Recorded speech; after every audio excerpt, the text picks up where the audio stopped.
जी नमस्कार, स्वागत है आपका उदय इंग्लिश क्लासेस में। आज हम लोग a girl with a basket पढ़ना शुरू करेंगे, जिसके राइटर हैं William C Douglas. A girl with a basket एक एसे है, निबंध है। इसके बारे में यहाँ हम लोग पढ़ेंगे और उस नज़रिए से पढ़ेंगे कि आने वाले बोर्ड एग्जाम में इसमें से क्या पूछ सकता है और क्या महत्वपूर्ण है। और मैं आपको लाइन बाय लाइन पढ़ के इसका हिंदी बताऊंगा और आपको बहुत सारे शब्द का अर्थ भी बताऊंगा। तो जब आप पढ़ने बैठिएगा तो अपने साथ एक कॉपी और पेन लेके बैठ जाइएगा, ताकि जिस भी शब्द का मैं अर्थ बता रहा हूँ उस अर्थ को नोट कर लीजिएगा, ताकि बाद में पढ़ने में आपके लिए आसानी हो। मैं आपको बेहतरीन ढंग से समझाने की कोशिश करूंगा, ताकि आप जब परीक्षा में जाएं तो इस एसे के बारे में जो विलियम सी डगलस लिखे हैं अ गर्ल विथ अ बास्केट, पूरा जानकारी जब हो जाएगा तो इससे रिलेटेड जो भी प्रश्न पूछेंगे तो आप आराम से कर पाएंगे, या इससे रिलेटेड जो भी रेफरेंस और कंटेक्स्ट पूछेगा एग्जाम में वो आराम से कर पाएंगे। और हर बार इस ऐसे से ये जो लेसन है a girl with a basket, हर बार इसमें से कुछ ना कुछ पूछता है, प्रश्न भी पूछता है और रेफरेंस और कंटेक्स्ट भी पूछता है, और एक क्वेश्चन देता है जो फिलिंग द ब्लैंक्स होता है, वो भी एक या दो पूछ देता है। तो इस नज़रिए से परीक्षा के मायने से ये जो लेसन है ये बहुत ही महत्वपूर्ण है। तो चलिए हम लोग शुरू करते हैं और आप लोग बिल्कुल ध्यान से पढ़िएगा। और हाँ, अगर चैनल पर नए हैं तो आप चैनल को सब्सक्राइब कीजिए, वीडियो लाइक कीजिए और अपने दोस्तों के पास शेयर कीजिए, ताकि उनको ज़्यादा से ज़्यादा फायदा हो। तो चलिए शुरू करते हैं। बेसिकली सबसे पहले देख लेते हैं जो टाइटल है इस एसे का, अ girl with a basket. Title सबसे ज्यादा मायने रखता है कि टाइटल जो होता है ना, उसी में पूरी कहानी या पूरे निबंध का विचारधारा क्या बोलते हैं निहित होता है। जैसे आप कोई फिल्म देखते हैं तो उस फिल्म का जो नाम होता है उस नाम से आइडिया लगाया जा सकता है कि उस फिल्म में क्या दिखाया गया होगा। तो जो टाइटल है girl with a basket, basket का मतलब टोकरी होता है। एक टोकरी के साथ एक लड़की, इसका हिंदी में अर्थ बोल सकते हैं। इसका क्या मतलब हुआ, एक टोकरी के साथ एक लड़की। ये जो ऐसे है ना, विलियम सी डगलस उस परिस्थिति को देख के लिखे हैं जो परिस्थिति 1950 में भारत में थी। उसी परिस्थिति को इस निबंध के माध्यम से हम लोगों के सामने प्रस्तुत किए हैं, बताए हैं। और एक छोटी सी लड़की होती है जो 1950 में, जब 1947 में पार्टीशन हुआ था, भारत और पाकिस्तान का बंटवारा हुआ था, जो हालात उत्पन्न हुए थे, लोगों के पास घर नहीं था, जो एक पाकिस्तान से भारत में आए थे वे अपना घर बार छोड़ के आए थे, तो क्या हालात थी, उनके पास घर नहीं था, कपड़ा नहीं था, खाना नहीं था। तो जिस हालात से गुजर रहे थे ना, वो कैसे भी अपना जीवन यापन कर रहे थे। तो छोटे छोटे बच्चे थे उस समय, स्टेशन पे घूम घूम के क्या बोलते हैं कि आर्टिकल्स बेच रहे थे, छोटी छोटी वस्तुएं बेच रहे थे, हैंडमेडेड बोलते हैं जिसको, जो क्या बोलते हैं फैन हुआ करते थे, बास्केट्स हुआ करते थे, टुकरिया, उसको बेच रहे थे। तो एक छोटी सी लड़की थी स्टेशन पे खड़ी होकर, वो भी बेच रही थी। उसी पे पूरा निबंध टिका हुआ है और उस लड़की का उम्र था 9 वर्ष। तो चलिए सबसे पहले अबाउट द ऑथर पढ़ लेते हैं। अबाउट का मतलब के बारे में होता है, ऑथर का मतलब लेखक होता है। तो सबसे पहले लेखक के बारे में हम लोग थोड़ा सा संक्षिप्त परिचय दिया है, उसके बारे में पढ़ लेते हैं कि कहाँ के थे और क्या क्या काम किए हैं और क्या इनकी विचारधारा है। कहा जा रहा है कि विलियम सी डगलस, इसको डगलस पढ़ेंगे। विलियम सी डगलस, ए जज of the supreme court of United States of America, visited India in 1950। कहा जा रहा है कि विलियम सी डगलस ए जज, जज का मतलब होता है न्यायाधीश या न्यायमूर्ति, जो सजा सुनाता है। ए जज ऑफ द सुप्रीम कोर्ट, उच्चतम न्यायालय के एक न्यायाधीश थे। मुख्य रूप से दो न्यायालय काम करते हैं भारत में भी और अमेरिका में भी। एक हाई कोर्ट होता है, एक सुप्रीम कोर्ट होता है। सुप्रीम कोर्ट के हिंदी में उच्चतम न्यायालय बोलते हैं और हाई कोर्ट को हिंदी में उच्च न्यायालय बोलते हैं। तो कहा जा रहा है कि विलियम सी डगलस ए जज of the supreme court, William C Douglas उच्चतम न्यायालय के एक न्यायाधीश थे। कहाँ के? Of United States of America, America के, यूएसए के। विलियम सी डगलस यूएसए अर्थात अमेरिका के उच्चतम न्यायालय के एक न्यायाधीश थे। आगे कहा जा रहा है कि विजिटेड इंडिया इन 1950। विजिट का मतलब होता है घूमने आना या घूमने जाना, देखने आना या देखने जाना। तो विजिटेड इंडिया, भारत घूमने आए इन 1950, 1950 ईस्वी में। विलियम सी डगलस 1950 ईस्वी में भारत घूमने आए और वह अमेरिका के उच्चतम न्यायालय के एक न्यायाधीश थे। आगे कहा जा रहा है कि ड्यूरिंग हिज विजिट, ड्यूरिंग का मतलब होता है के दौरान, विजिट का मतलब यहाँ भ्रमण या यात्रा होगा। भारत की यात्रा करने आए 1950 में विलियम सी डगलस। तो कहा जा रहा है कि ड्यूरिंग हिज विजिट, अपने यात्रा के दौरान, जब यात्रा कर रहे थे, भारत में आए थे, he happened to travel. Happened to एक वर्ब होता है जिसका मतलब होना, अर्थात घटित होना, और ट्रेवल का मतलब यात्रा करना। तो कहा जा रहा है कि ड्यूरिंग हिज विजिट, अपने भ्रमण के दौरान, यात्रा के दौरान, ही हैपेंड टू ट्रेवल, मतलब वह यात्रा किए। कौन? विलियम सी डगलस यात्रा किए from new Delhi to Ranikhet, नई दिल्ली से रानीखेत तक। जब भारत घूमने 1950 में आए थे विलियम सी डगलस, तो भारत आने के बाद भारत में विलियम सी डगलस ने न्यू दिल्ली से रानीखेत तक यात्रा किया। अब रानीखेत के बारे में आगे जिक्र किया जा रहा है। A hill station in the Himalayas. Hill का मतलब क्या होता है? हिल का मतलब होता है छोटा पहाड़ होता है, जो छोटा छोटा हो। तो जो रानीखेत है वो ए हिल स्टेशन, एक पहाड़ी स्टेशन है, इन द हिमालयाज, हिमालयाज में। जो उत्तराखंड का जो कुछ क्षेत्र है हिमालय में पड़ता है, तो उसमें एक जगह है रानीखेत। रानीखेत छोटी सी पहाड़ी पे है, और वहीं तक विलियम सी डगलस घूमने के लिए गए थे। तो कहा जा रहा है कि during his visit he happened to travel from new Delhi to Ranikhet, a hill station in the Himalayas. अपने यात्रा के दौरान या अपने भ्रमण के दौरान विलियम सी डगलस को नई दिल्ली से रानीखेत यात्रा करने का मौका मिला, अर्थात न्यू दिल्ली से रानीखेत यात्रा किए। रानीखेत एक पहाड़ी स्टेशन है जो हिमालयन रीजन में पड़ता है, हिमालयन क्षेत्र में पड़ता है। बेसिकली उत्तराखंड में रानीखेत पड़ता है, जो एक हिमालय का क्षेत्र है। आगे कहा जा रहा है कि he was a realist and supporter of labour. Realist का मतलब होता है यथार्थवादी। यथार्थवादी का मतलब होता है वह व्यक्ति जो सच्चाई में विश्वास करता है, सच बोले और सच सुनने में विश्वास करे। तो कहा जा रहा है कि ही वॉज ए रियलिस्ट, वह एक यथार्थवादी थे। कौन? विलियम सी डगलस एक यथार्थवादी थे। And supporter of labour, supporter का मतलब समर्थक होता है। जैसे हम लोग समर्थन करते हैं ना किसी पॉलिटिकल पार्टी का, तो सपोर्ट करना चाहिए। तो सपोर्ट करने वाला सपोर्टर। तो सपोर्टर का मतलब समर्थक, और लेबर का मतलब मजदूर होगा यहाँ पर।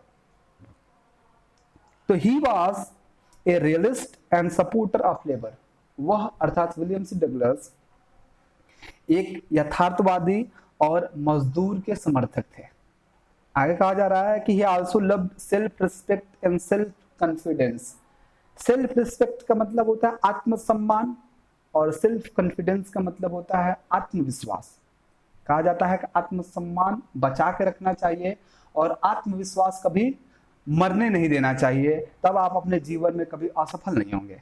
तो यहाँ पे कहा जा रहा है कि ही आल्सो लव्ड, लव का मतलब आप समझते ही होंगे, प्रेम करना होता है, प्यार करना होता है। तो ही आल्सो लव्ड सेल्फ रिस्पेक्ट, वह सेल्फ रिस्पेक्ट को भी प्यार करते हैं, अर्थात आत्मसम्मान को भी प्यार करते हैं, एंड सेल्फ कॉन्फिडेंस, और आत्मसम्मान को भी, आत्मविश्वास को भी प्यार करते हैं। अर्थात कहा जा रहा है कि also loved self respect and self confidence, वह अर्थात विलियम सी डगलस आत्मसम्मान और आत्मविश्वास से भी प्यार करते हैं। He was fascinated and charmed with the natural beauty of India। कहा जा रहा है कि he was fascinated, fascinate एक वर्ब होता है, उसमें डी नहीं जोड़ेंगे तो फर्स्ट फॉर्म हो जाएगा। इसका मतलब होता है मंत्रमुग्ध हो जाना। मंत्रमुग्ध हो जाने का मतलब समझते हैं, कोई ऐसी चीज या कोई ऐसी वस्तु या कोई ऐसा व्यक्ति जिसको देख के आप उसके उस मतलब बिल्कुल आकर्षित हो जाते हैं, आपको कुछ समझ में ना आए कि क्या हो रहा है आपके साथ। He was fascinated, ये पैसिव वॉइस बना रहा है पास्ट इंडेफिनिट टेंस का। पास्ट इंडेफिनिट टेंस का जब पैसिव वॉइस बनाएंगे ना तो वाज या वर लगाना पड़ता है। तो he was fascinated, वह मंत्रमुग्ध हो गए। एंड चार्म्ड, चार्म एक वर्ब होता है जिसका मतलब आकर्षित करना या होना, और आकर्षित हो गए हैं किससे? With the natural beauty of India. Natural मतलब प्राकृतिक होता है, ब्यूटी मतलब सुंदरता, और इंडिया का मतलब जानते ही हैं। तो ही वॉज फैसिनेटेड, वह अर्थात विलियम सी डगलस मंत्रमुग्ध हो गए, एंड चार्म्ड और आकर्षित हो गए with the natural beauty of India, Bharat की प्राकृतिक सुंदरता से। अर्थात विलियम सी डगलस भारत की प्राकृतिक सुंदरता से मंत्रमुग्ध और आकर्षित हो गए। आगे कहा जा रहा है कि a girl with a basket is one of his famous essays. One of का मतलब होता है में से एक। एक बात बताइए, जब बहुत सारी वस्तुएं रहेंगी उसी में से तो एक की बात करेंगे, जब एक रहेगा तो एक की बात कैसे करेंगे? मेरे कहने का मतलब है कि वन ऑफ के बाद से हमेशा प्लूरल काउंटेबल नाउन आना चाहिए। जैसे एसेज लिखा है, वन ऑफ के बाद से आया है, तो वन ऑफ के बाद हमेशा प्लूरल काउंटेबल नाउन, ऐसा नाउन जिसको गिन पाए और प्लूरल भी होना चाहिए, बहुवचन होना चाहिए, उसी में से एक की बात की जाएगी। तो वन ऑफ का मतलब में से एक होता है। तो a girl with a basket is one of his famous essays. A girl with a basket उनके प्रसिद्ध निबंधों में से एक निबंध है।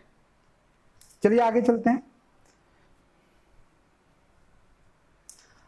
आगे दिया हुआ है अबाउट द लेसन, अध्याय के बारे में।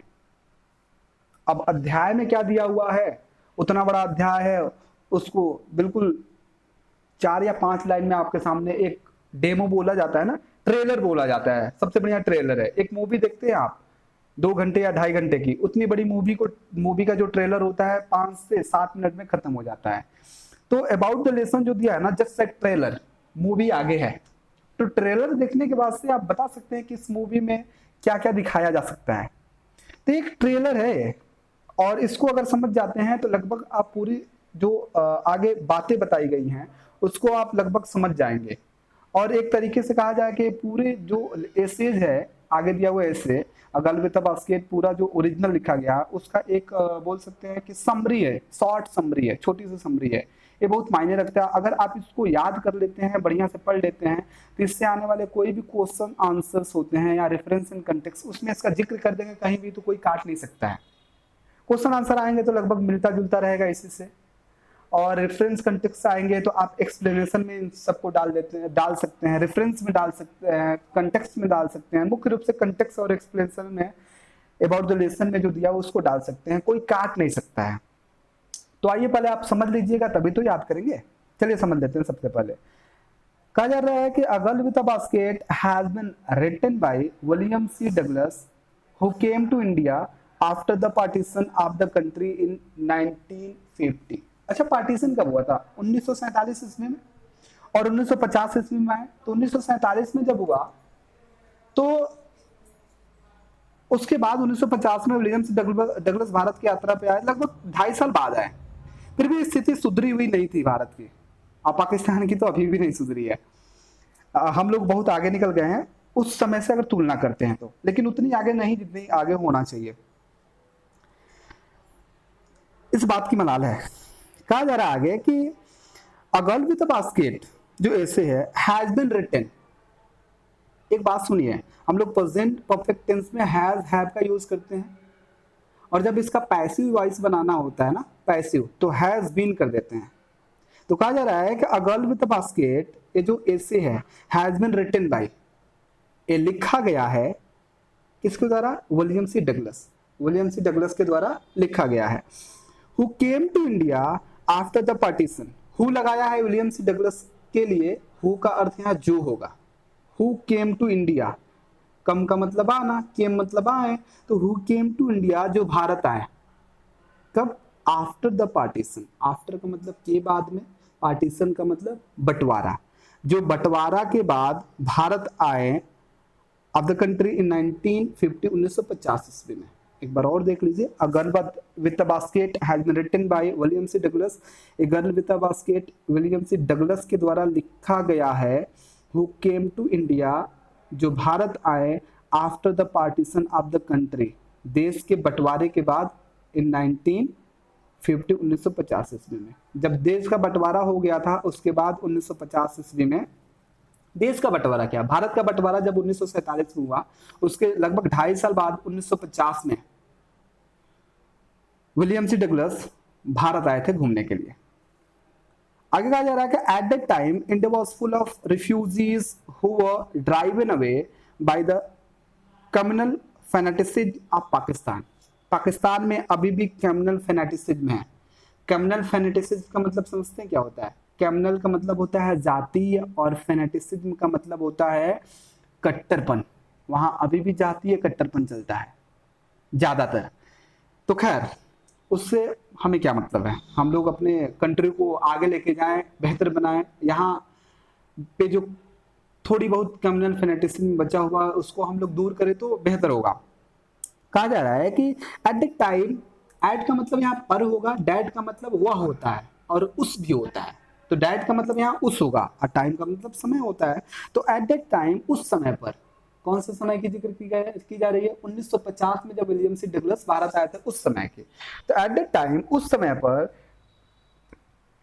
इंडिया वॉज फुल, फुल का मतलब भरा हुआ, तो भारत भरा हुआ था ऑफ रिफ्यूजीज, रिफ्यूजी का मतलब होता है शरणार्थी, उस समय भारत शरणार्थियों से भरा हुआ था। अच्छा, शरणार्थी किसे कहते हैं? शरणार्थी का मतलब कि वह व्यक्ति जो अपना देश छोड़ के दूसरे देश में चला जाए और उसको, उसके पास न रहने के लिए घर हो, न खाने के लिए खाना हो, न पहनने के लिए कपड़े हो। तो उस समय जो 1947 का बंटवारा हुआ था, तो जब जो लोग आए थे वो एक शरणार्थी के जीवन व्यतीत कर रहे थे, उनके पास अपना कोई पक्का मकान नहीं था, ना अस्थायी मकान था, अस्थायी। जैसे आप देखते हैं स्टेशन पे जाएंगे ना, कभी यात्रा कीजिएगा तो अपने यहाँ स्टेशन पे देखिएगा, स्टेशन के किनारे लोग क्या बोलते हैं, कपड़े का या प्लास्टिक का डाल डाल के वे लोग क्या बोलते हैं कि हैं, और उन लोगों का कोई क्या बोलते हैं कि परमानेंट घर नहीं है, अब बड़ी मुश्किल से जीवन अपना गुजार रहे हैं, उनका कोई कहीं लेखा जोखा पर्याप्त नहीं है, क्या बोलते हैं कि मेंशन नहीं किया गया है, कहीं उल्लेख नहीं किया गया है, वो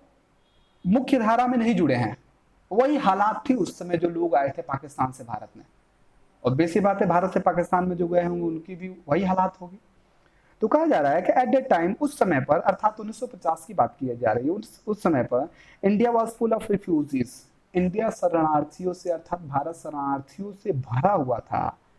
हु वर ड्राइवन अवे, अब हु लगा रहा है किसके लिए? रिफ्यूजीज के लिए, शरणार्थियों के लिए। इसको हम लोग रिलेटिव प्रोनाउन बोलते हैं। यहाँ पे हु दो काम करता है, एक इंट्रोगेटिव प्रोनाउन का काम करता है, एक रिलेटिव। इंट्रोगेटिव प्रोनाउन क्या होता है? जिससे हम प्रश्न पूछते हैं, तो हु आर यू, आप कौन हैं?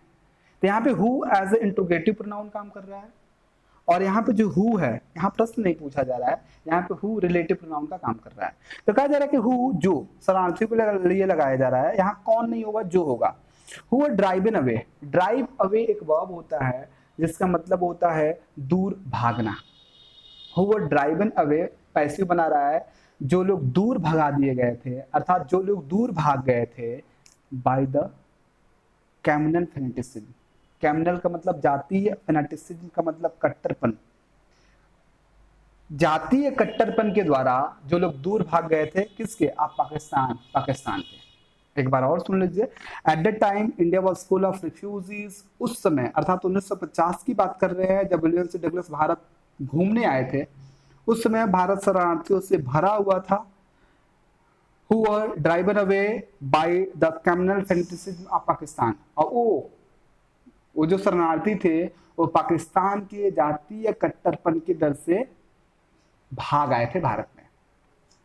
आगे कहा जा रहा है कि he had a unique experience at one of the railway stations। Bharat में 1950 में आए विलियम सी डगलस, उसके बाद से इनको एक अवसर मिला न्यू दिल्ली से रानीखेत घूमने के लिए। तो जब आप एक स्टेशन से दूसरे स्टेशन पे जाते हैं, जैसे एक लंबी दूरी है नई दिल्ली से रानीखेत की, तो बीच में बहुत सारे छोटे छोटे स्टेशन पड़ रहे थे, तो उन स्टेशनों पे जो भीड़ लगा हुआ था लोगों का, उसको देख रहे थे विलियम सी डगलस। कई स्टेशन पे उतर के भी क्या बोलते हैं, लोगों से हाल चाल ले रहे थे, पूछ रहे थे। चूंकि इनको मुख्य रूप से अंग्रेजी ही आ रहा था, क्योंकि अमेरिका से बिलोंग करते हैं, वहाँ का जो अपना मदर टंग इंग्लिश है, हिंदी नहीं पता था, और यहाँ पे लोग हिंदी बोल रहे थे। तो खैर जो भीड़ लगा हुआ था, और सबसे महत्वपूर्ण बात यह है कि उस समय बाजार वीकली लगते थे, साप्ताहिक। बहुत मुश्किल से क्या बोलते हैं कि सबके पास इतने पैसे नहीं होते थे, सब लोग ज्यादातर कृषि पे ही डिपेंडेंट थे, आधारित थे, आश्रित थे। तो जो मार्केट का एक जहां भी बाजार लगता है वहीं तो जाके आप कुछ अपना बेच सकते हैं। तो उस समय मार्केट का जो एक स्थान हुआ करता था रेलवे स्टेशन था, क्योंकि लोग आते थे, दूर दूर से उतरते थे, तो लोग ज्यादातर वस्तुएं और सामान वहीं ले जाके बेचते थे कि लोग नए नए लोग आएंगे तो देखेंगे तो खरीदेंगे। इसलिए जो शरणार्थी लोग थे वो अपना मुख्य जो क्या बोलते हैं निवास स्थान बनाए थे, स्टेशन के आसपास ही बनाए थे, कि मांग कर खा सकते थे या कुछ बेच कर वहां खा सकते थे। क्यों? कि स्टेशन पे भीड़ जुटती थी, और जहां भीड़ जुटेगा वहीं तो आप कोई काम कर पाएंगे, वहीं तो आपको रोजगार मिलेगा। आजकल तो चारों तरफ रोजगार है, लेकिन उस समय सबके पास रोजगार नहीं हुआ करता था, सब जगह रोजगार नहीं हुआ करता था, सब जगह मार्केट नहीं लगता था। ये सबसे बड़ी बात थी। तो स्टेशन पे ही सभी शरणार्थी मुख्य रूप से उन दिनों अपना निवास बनाए थे और वहीं पे अपना गुजारा बसर कर रहे थे। तो कहा जा रहा है कि he had a unique experience. Unique मतलब अनोखा होता है, एक्सपीरियंस मतलब अनुभव। उनके पास, किनके पास, विलियम सी डगलस के पास एक अनोखा अनुभव था एट वन ऑफ, देखिए वन ऑफ आ गया ना, वन ऑफ के पास प्लूरल काउंटेबल नाउन आना चाहिए।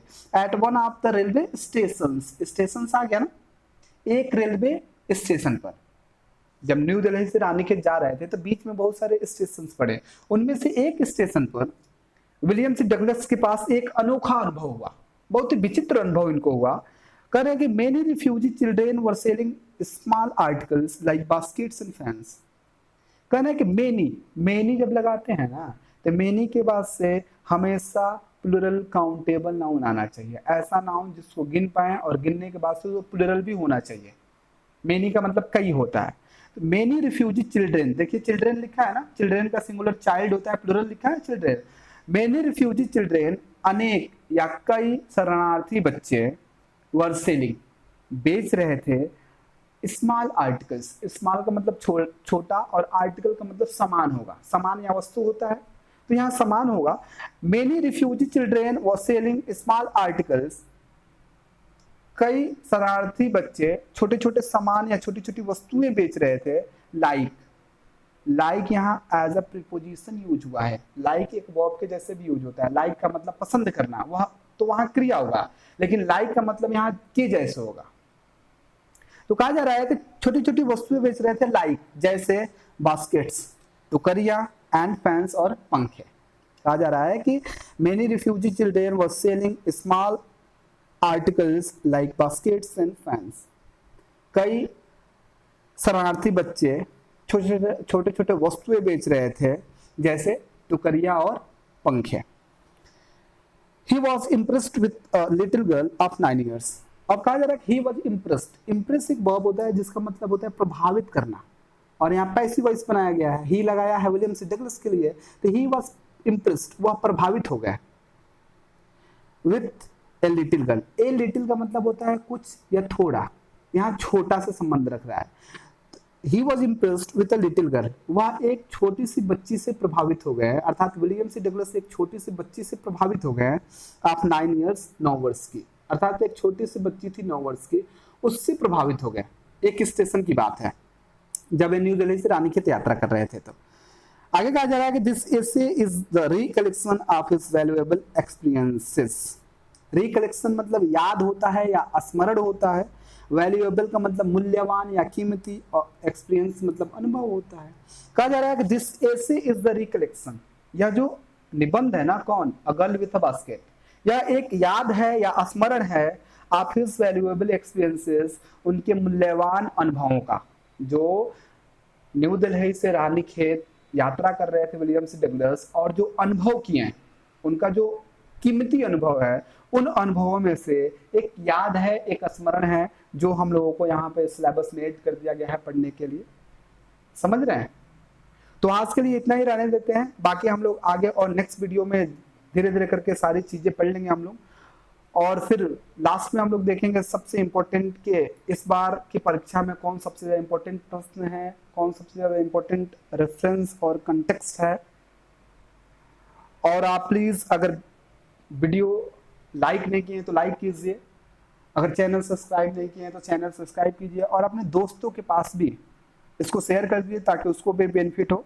तो आज के लिए इतना ही रहने देते हैं, बाकी मिलते हैं नेक्स्ट वीडियो में, तब तक के लिए बाय बाय।